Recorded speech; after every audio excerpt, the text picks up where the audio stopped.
Hi గారు, welcome to our channel. ప్రస్తుతం మనతో పాటు దాము బాలాజీ గారు సీనియర్ జర్నలిస్ట్ ఉన్నారు. వారితో ఒకసారి మాట్లాడదాం.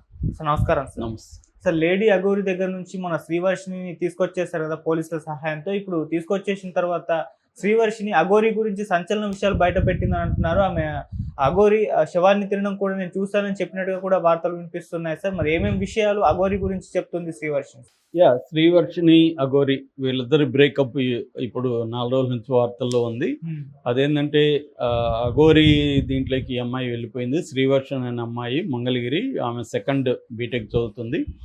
వాళ్ళ నాన్న కోటైకి బ్రెయిన్ స్ట్రోక్ వచ్చినప్పుడు హాస్పిటల్లో నయం కాకపోతే అక్కడ ఒక అఘోరా ఉన్నాడు, ఆయన దగ్గర తీసుకెళ్లారు. ఆయన కొంత ఆయుర్వేదం అది వీళ్ళకి ఇచ్చారు. దాంతో కొద్దిగా వీళ్ళకి ఆయనకి హెల్త్ బాగైంది. అప్పటి నుంచి కూడా ఈ అమ్మాయికి కానీ వాళ్ళ ఇంట్లో వాళ్ళకి కానీ అఘోరా అంటే ఇష్టమైంది.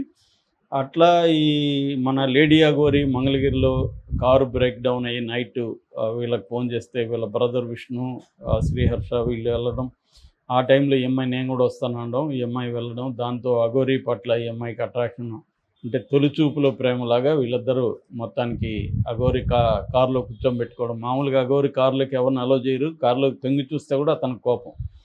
అట్లాంటిది ఈ అమ్మాయిని కూర్చోబెట్టుకోవడం, వీళ్ళిద్దరూ మాట్లాడుకోవడం ఇది జరిగింది. దాంతో ఈ అమ్మాయి ఇంటికి కూడా రాననింది. నేను అఘోరితో ఉండి తర్వాత వస్తాను అని చెప్పింది. వీళ్ళు వచ్చేసారు. తర్వాత 12 గంటలకు ఎప్పుడో రాత్రి ఫోన్ చేసి మేము ఇద్దరం వస్తున్నాం అని చెప్తే ఇంటికి వచ్చాడు. ఈ లేడీ అఘోరి వచ్చింది.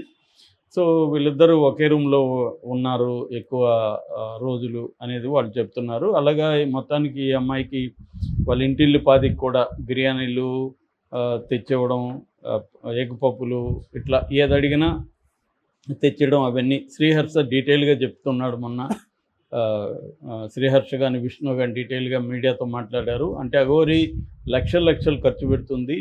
ఆమె దగ్గర విపరీతంగా 4-5 అకౌంట్లు ఉన్నాయి, డబ్బులు విపరీతంగా ఉంది. చాలామంది దగ్గర వాళ్ళకి ఏదో చేస్తాను, యాగాలు యజ్ఞాలు చేస్తాను, ఇంకోటి చేస్తానని చెప్పి వాళ్ళ దగ్గర డబ్బులు తీసుకుంటుంది. కొంతమంది పొలిటీషియన్స్ బ్యాకప్ కూడా ఈ అమ్మాయికి ఉందనేది కూడా అతను ఆరోపిస్తున్నాడు. ఎందుకంటే నేను అఘోరీలతో కొంత తిరిగాను, నాకు ఐడియా ఉంది అఘోరీలు ఎలా ఉంటారు. ఈ అఘోరికి అయితే లేడీ అఘోరికి ఏమీ రాదు, మొక్క కూడా రాదు. ఏదో మందులు పెట్టడం, పశువులు పెట్టడం తప్ప అఘోరీలకు సంబంధించిన నాలెడ్జ్ ఏమీ లేదనేది కూడా అతను చెప్తున్నాడు. సో ఆ యాంగిల్లో మొత్తానికి 7 రోజులు ఓవరాల్గా 7 రోజులు ఈ లేడీ అఘోరి వాళ్ళ ఇంట్లో ఉండి ఈ అమ్మాయిని ట్రాప్ చేసింది అనేది వాళ్ళ ఆరోపణ. ఈ అమ్మాయి ఏం చెప్తుందంటే నేను వాలంటరీగానే వచ్చాను, నాకు ఈ లేడీ అఘోరి అంటే ఇష్టమైంది. సో నేను ఎడ్యుకేషన్ పరంగా కూడా కంటిన్యూ చేస్తాను అని చెప్తుంది. కానీ వాళ్ళ ఇంట్లో వాళ్ళు ఆల్రెడీ 8 నెలల నుంచి మేము కాలేజీకి వెళ్ళట్లేదు, మా దగ్గర కూడా డబ్బులు లేక మేము కొంత నెక్స్ట్ ఇయర్ చేద్దామని మేము ఆగాము అని వాళ్ళు కూడా చెప్తున్నారు. అంటే ఇంట్లో వాళ్ళతో కూడా ఈ అమ్మాయికి ప్రాబ్లమ్స్ ఉన్నట్టే కనపడుతుంది. ఆమె ఏం చెప్తుంది, నన్ను ఈ పెంచిన అన్న విష్ణు కానీ వీళ్ళు కొట్టేవాళ్ళు, నన్నే కాదు మా అమ్మను కూడా కొట్టారు. సో అని అమ్మాయిని గాయాలు ఉన్నాయి నాకు, అలాగే కొట్టారు ఇతను, అందుకని నాకు అఘోరి నచ్చారు, అఘోరితో వెళ్ళిపోయానని చెప్తుంది. సో ఇంట్లో అమ్మాయికి కంఫర్ట్ ఉన్నట్టుగా ఒకటి లేదు. రెండవది ఈ అఘోరీల పట్ల ఉండే ఒక ఇంట్రెస్ట్ కావచ్చు, మొత్తానికి అట్రాక్ట్ అవ్వడం కావచ్చు, వెళ్ళిపోయారు. ఎందుకంటే వాళ్ళిద్దరి మధ్య ఒక ఎమోషన్ బాండ్ ఉన్నట్టుగా అయితే వీడియోలు చూస్తే అర్థమవుతుంది. అఘోరి కూడా గద్గద స్వరం అంటారు కదా, ఏడుపు రాంది ఒకటే అలా మాట్లాడుతున్నారు, పెట్టింది వీడియో. అసలు ఈ వీడియో పెట్టింది అఘోరిని, ఫస్ట్ వీళ్ళు పెట్టలేదు. అఘోరి నుంచి ఈ మన శ్రీవర్షిని బయటికి తీసుకురావడం అనే వీడియో పెట్టింది ఎవరు? అఘోరి తన పర్సనల్ యూట్యూబ్ ఛానల్లో అప్లోడ్ చేసింది. దాంతో మిగతా ఛానళ్ళన్నీ దాన్ని పికప్ చేశాయి. సో వీళ్ళు అర్ధరాత్రి వెళ్ళి అక్కడ నైట్ స్టే చేసి ఎవరు ఈ విష్ణు వాళ్ళ ఇంకొక బ్రదర్ శ్రీహర్ష, తర్వాత ఇంకొక మహిళను కూడా తీసుకెళ్లారు ఇక్కడ నుంచి, బంధువుల్ని. వాళ్ళ అమ్మకి ఏదో హెల్త్ బాగాలేకపోతే సో వీళ్ళు ముగ్గురు వెళ్ళారు.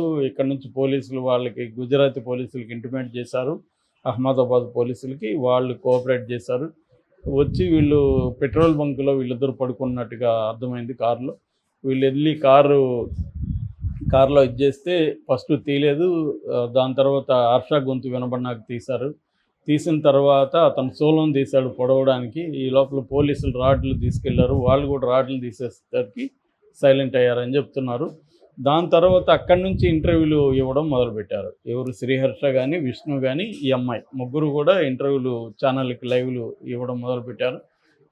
అప్పుడు వాళ్ళు కొన్ని విషయాలు, సంచలనమైన విషయాలు ఏంటంటే, అఘోరి మందు భయంకరంగా మందు తాగుతుంది, నాన్ వెజ్ విపరీతంగా తింటుంది, తర్వాత డబ్బులు విపరీతంగా వసూలు చేస్తుంది, అఘోరికి అసలు ఏమీ తెలియదు అనేది ఒక యాంగిల్. రెండోది, అఘోరికి మేల్ ఇవే ఉన్నాయి, మేల్ బాడీ, అతని బాడీ మేల్ కానీ నేను సెక్సువల్ ట్రాన్స్మిషన్ చేసుకున్నానని చెప్తుంది అఘోరి. కానీ అతను మేల్ బిహేవియర్ ఉంది, మేల్లో ఉండే కామ కోరికలే అతనికి ఉన్నాయి. అందుకని మా పట్ల ఇప్పుడు కూడా అతను మిస్బిహేవ్ చేయలేదు, కానీ మా అమ్మాయి పట్ల మిస్బిహేవ్ చేశాడు. మా అమ్మాయిని అయితే ట్రాప్ చేసుకున్నాడు. మా అమ్మాయి పట్ల అతనికి అలాంటి కోరికలు ఏదో ఉన్నాయి అనేది వాళ్ళు చెప్తున్నారు. సో అఘోరి ఏం చెప్తుందంటే, తనయ్యి వచ్చింది, దీక్ష తీర్చుకోవడానికి వచ్చింది, ఎవరు వచ్చినా నేను కాదనను, అది వాళ్ళ ఇష్టము, వాలంటరీగా వస్తే నేను ఇది చేస్తాను, అమ్మాయిలు మాత్రమే, అలాగా 11 మంది ఉన్నారని చెప్తున్నారు. సో నేను ఆల్రెడీ దీని మీద చేసాను. ఇప్పుడు ఆ అమ్మాయి ఏం చెప్తుందంటే, నేను మళ్ళీ వెళ్ళిపోతాను అఘోరి దగ్గరికి, నేను ఇక్కడ ఉండను అనేది కూడా చెప్తుంది. వీళ్ళు బలవంతంగా తీసుకొస్తున్నారు అనేది కూడా చెప్తుంది. కానీ పోలీసులకి వీళ్ళు ఏం చెప్పారంటే, మా అమ్మాయిని అతను మ్యానిపులేట్ చేశాడు, మాయమాటలు చెప్పి తీసుకెళ్ళాడు అనేది పోలీసులతో కంప్లైంట్ చేయించి వీళ్ళు పోలీసుల దగ్గర తీసుకొచ్చారు. ఇప్పుడు కూడా అమ్మాయికి కౌన్సిలింగ్ ఇవ్వడం, ఒక సైకాట్రిస్ట్ దగ్గర ఈ అమ్మాయిని ఎవాల్యుయేట్ చేయడం, అంటే ఈ అమ్మాయి మానసికంగా ఆరోగ్యంగా ఉందా లేదా, ఎందుకంటే ఆ అమ్మాయి కూడా వీళ్ళని గిచ్చడం అవన్నీ చేసిందని చెప్తున్నారు. సో మేబీ ఫ్రస్ట్రేషన్ ఉండొచ్చు, ఎందుకంటే అమ్మాయికి ఒక అడ్వెంచర్గా అనిపించి ఉండొచ్చు ఈ లేడీ అఘోరితో పోవడం, ఎక్కడంటే అక్కడ తిరగడం, ఒక అటెన్షను. ఎందుకంటే వాళ్ళ బ్రదర్ ఏం చెప్తున్నారంటే, మా అమ్మాయిని అక్కడ అందరూ గుర్తుపడుతున్నారు, బీటెక్ అఘోరి అని పేరు పెట్టారు వాళ్ళు నార్త్ ఇండియాలో, బీటెక్ అఘోరి వచ్చిందని అంటున్నారు. సో ఈ అటెన్షన్ అంతా అమ్మాయికి ఒక హై ఇవ్వచ్చు, అటెన్షన్ కావచ్చు, ఒక అడ్వెంచర్ కావచ్చు, ఎందుకంటే తను తిప్పుతున్నాడు దేశవ్యాప్తంగా. సో రెండోది బీర్లు, బిర్యానీ అన్నీ ఉంటున్నాయి, మంచి కాస్ట్యూమ్ కూడా ఆమె ఇచ్చినట్టుగా అర్థమవుతుంది మనకి, స్లీవ్లెస్ అవి వేసుకొని ఉంది. సో ఇది ఒక అడ్వెంచరస్. ఈ అమ్మాయికి ఏంది ఇక్కడ బోరింగు, డిగ్రీ ఏమో ఆల్రెడీ కాలేజీకి వెళ్ళట్లేదు, ఇంట్లో పేదరికం, ఇంట్లో పెద్ద ఫ్రీడమ్ లేదు, వీటన్నిటికీ ఆమె బ్రేక్ వచ్చినట్టుగా మనకు అర్థమవుతుంది. అందుకని ఆ అమ్మాయి ఈ లైఫ్ని ఇష్టపడుతుంది, నేను వెళ్ళిపోతానని చెప్తుంది. అఘోరి కూడా చాలా ఎమోషనల్గా ఇన్వాల్వ్ అయినట్టు కనబడుతుంది లేడీ అఘోరి కూడా. కాబట్టి నాకు తెలిసి మళ్ళీ వెళ్ళిపోయే అవకాశం ఉంది. ఈ క్రమంలో ఏంటంటే కొన్ని ఛానళ్ళు ఈ లేడీ అఘోరి గురించి అనేక విషయాల్ని అడిగారు ఈ అమ్మాయిని. అందులో ఒకటేమంటే, శవం తింటారంట కదా, ఈ లేడీ అఘోరి శవం తినడం నువ్వు చూసావా అని. దానికి ఆమె డైరెక్ట్గా ఆన్సర్ ఇవ్వకుండా, అఘోరీలు శవం తినడాన్ని నేను చూశాను, అక్కడ సారనాథ్లోనే ఎక్కడో సోమనాథ్లో అఘోరీలు శవాలు తినడం, కొద్దిగా శవాన్ని పీక్కు తినడం నేను చూశాను అని చెప్పింది. అంటే మరి ఇతను అవన్నీ చూపించడానికి కూడా తీసుకెళ్ళాడా ఈ లేడీ అఘోరి తినలేదా అనేది కరెక్ట్గా తెలియదు.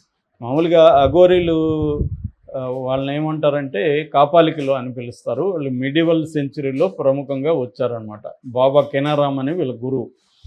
వీళ్ళకున్న ఫిలాసఫీ ఏంటంటే, బేసిక్గా అద్వైత ఫిలాసఫీని వీళ్ళు ఎక్స్ట్రీమ్గా ఫాలో అవుతారు. అద్వైతం ఏం చెప్తుంది, ఈ మనకు కనబడే ప్రపంచం అంతా కూడా అంటే జీవము, జగత్తు, ఈశ్వరుడు, జగదీశ్వరులు మిథ్య, పరమాత్మ ఒకటే రియల్ అని చెప్తుంది. పరమాత్మ అంటే సూపర్ కాన్షియస్నెస్, దేవుడని కాదు, దేవుడు కూడా లేడని చెప్తుంది అద్వైతం. జీవుడు, జగత్తు, ఈశ్వరుడు, అంటే జీవుడు, జగత్తు, ఈశ్వరుడు, దేవుడు, మూడు కూడా మిథ్యే అని ఇల్యూజన్ అనేది అద్వైతం చెప్తుంది. అందుకని వీళ్ళకి అన్ని పదార్థాలు ఒకటైనప్పుడు శవం అయితే ఏంటి, ఇంకోటి అయితే ఏంటి, కూరగాయలు అయితే ఏంటి, వంకాయ అయితే ఏంటి, డెడ్ బాడీ అయితే ఏంటి, రెండు ఒకటే వాళ్ళ దృష్టిలో. ఎందుకంటే ఆ రెండు కూడా మిథ్య. కాబట్టి వాళ్ళు వాళ్ళకి ప్రాక్టీస్ కోసం ఏం చేస్తారంటే, అందులో శవం అంతా మొత్తం తినేస్తారని కాదు, ఫ్రై చేసుకొని వండుకొని తింటారని కాదు, శవంలో